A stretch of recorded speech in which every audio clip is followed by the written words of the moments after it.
we are going to do a little episode, Link ECU install on our personal R32 Skyline here. As to why we choose Link ECU over all the other available options on the market.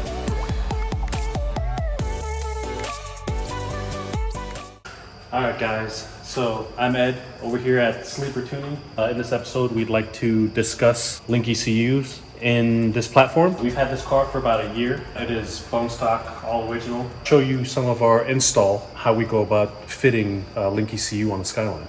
So before we do the install, a couple talking points we'd like to share with you guys in regards to why we choose Link ECU over all the other available options on the market.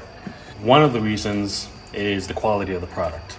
This is what we would consider true motorsports grade ECU.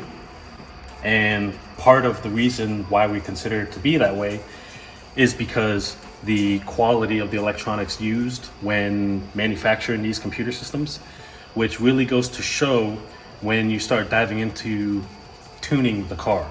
We tune most available engine management on the market. We have a lot of experience with tuning multiple different platforms, multiple different combinations, and multiple different ECUs. And what we have found to, in our opinion, work the best is the Link ECU. We are very pleased with the fitment. This is probably one of the only, if not the only, actual true plug-and-play option on the market for this chassis.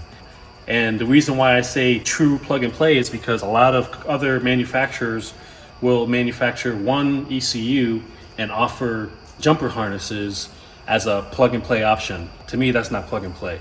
It doesn't fit very well when you're trying to stuff it back into the factory ECU location.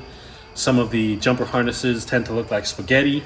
For a lot of our clientele that generally like an OEM plus look, it's just not the way to go to in our opinion. There are a couple other ECU options on the market that do offer true plug-and-play comparable to this one.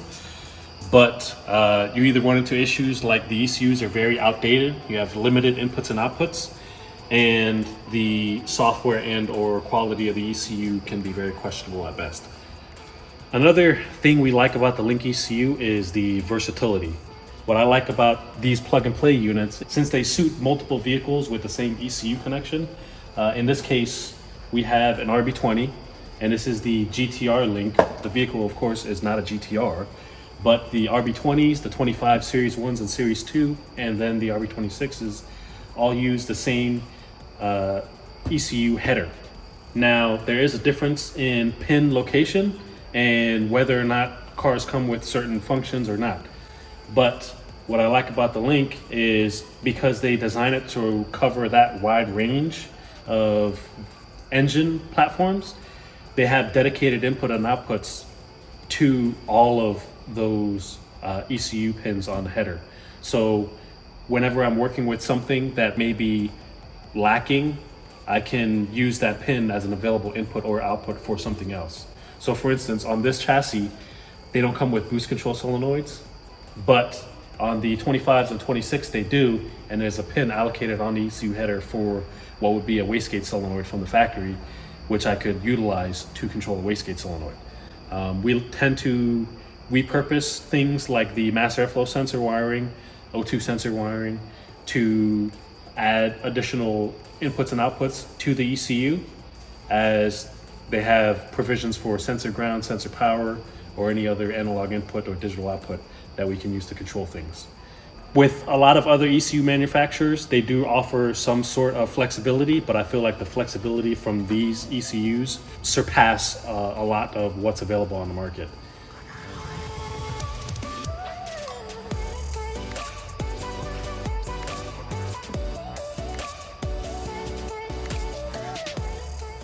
This is what we would consider to be our bare minimum standalone ECU install package. So let's open up some of these boxes and see what they look like. So this is the ECU. As we can see here, we open it up. We've got some stickers, some information here. The manual for these ECUs you can download off of the Link ECU website. Everything used to have manuals, but just like everybody else, we're trying to go green here So the less paper that we can use, the better. We have our Link ECU.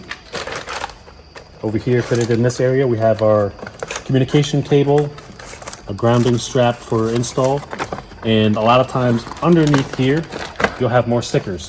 I've already pulled them out and put them on top, but most of the time you'll find your stickers underneath here. I've had people in the past reach out saying, hey, I didn't get any stickers or anything with my Link ECU. I looked underneath. Well, when they look underneath, they're looking underneath here and not actually here. So they'll be all the way at the bottom. It adds a couple horsepower, I think. Yeah, stickers always add horsepower. CAN Lambda. This is a wideband sensor that gets wired up directly to the ECU and transmitted via CAN. Here we have the Link CAN Lambda. You can see here, there's the CAN Lambda module. Very small, compact, nice. The wideband sensor, they give you a bung for you to weld into your pipe if you don't already have an existing bung, and then a 4-pin Deutsch connector along with some more stickers. And then also the manual. So this is going to show you your pinout of the wideband sensor and the CAN Lambda install directions. So this is where this capacitor comes into play. So these modules do pull a decent amount of amperage, and this is going to kind of act as like a buffer. So when you turn the ignition on and the wideband sensor goes to heat up, it has adequate power supply and you don't error out. That is one of the big things I find with a lot of CAN Lambdas, is that having an adequate power supply is very important. We'll go over that during install on how we set it up and how we wire it up. Air temperature sensor, 1/8. I like these because they're very compact and very small. They are also very fast responding. They give you the nice 2-pin Deutsch connector for you to make your own harness and wire it up. And then we have our aluminum mounting boss in 1/8 as well. So we can weld that to our pipe where we want to monitor intake air temperature.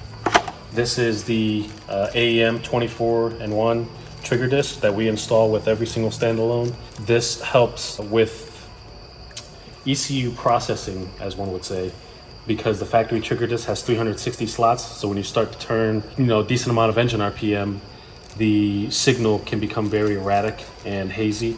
This will solve the ECU processing side of things.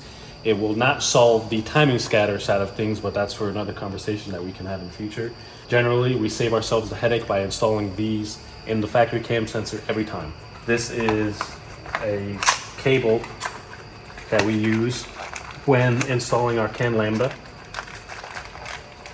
It gets plugged directly into the board, and we then make a sub-harness from the ECU to our CAN Lambda, where we have it mounted and plumbed. BTI gauge. So we like to install these a lot with all of our plug-and-play packages that we put together.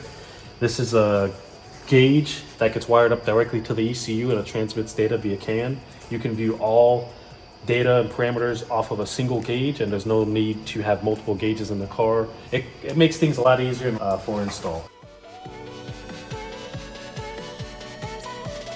All right, so enough talk. Let's get to showing you some of the process of how we go about installing one of these bad boys.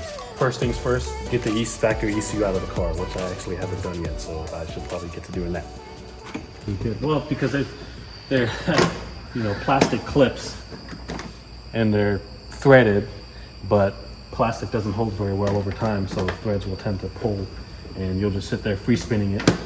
Like you were? Yeah, instead of actually removing it. I'll pop these on the door so you don't